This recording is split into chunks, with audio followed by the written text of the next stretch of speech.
Aklavik, from the Inuvialuktun meaning barren ground grizzly place, is a hamlet located in the Inuvik region of the Northwest Territories, Canada.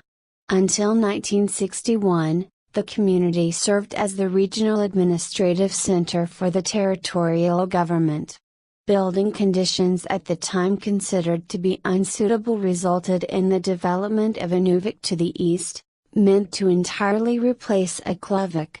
However, many residents have persevered and kept Aklavik as a community.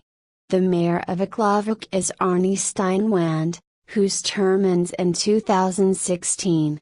Aklavik began in the early 1900s with the Hudson's Bay Company opening a trading post in 1912 and the Roman Catholic Church establishing a mission in 1926.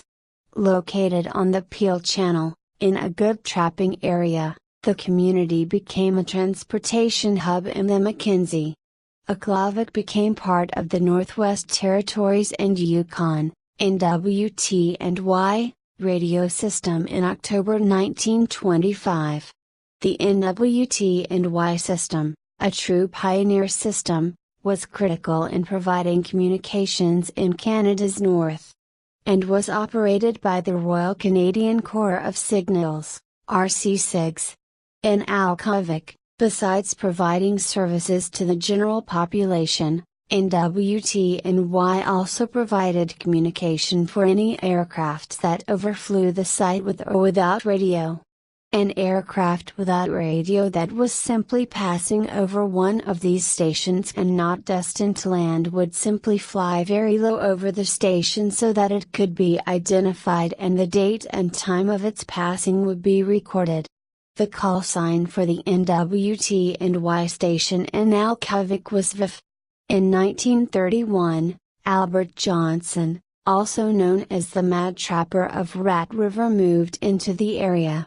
A complaint was made to the Royal Canadian Mounted Police Post in Aklavik and the two members attempted, unsuccessfully, to talk with him concerning trapline tampering. A second attempt was made a few days later, after a search warrant had been obtained, and Johnson shot one of the RCMP. This sparked a 42-day manhunt and ended with the death of Johnson. This incident is famous for introducing the airplane and communications radio as tools to help track a person.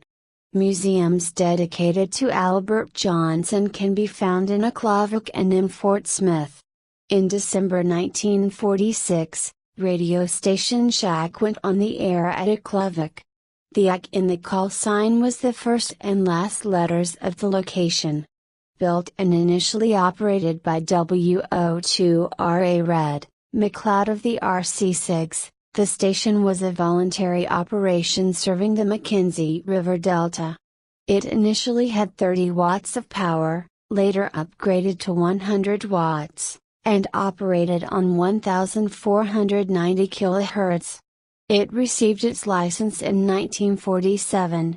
In 1949, the Royal Canadian Navy established a signals intelligence station in Aklavik.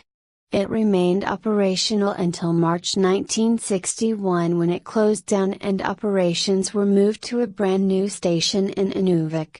By the 1950s the community had developed and grown to over 1,600 people.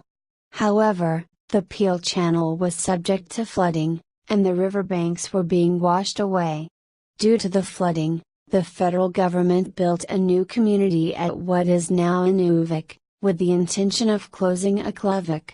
In the 1960s, the principal of Aklavik's school, A.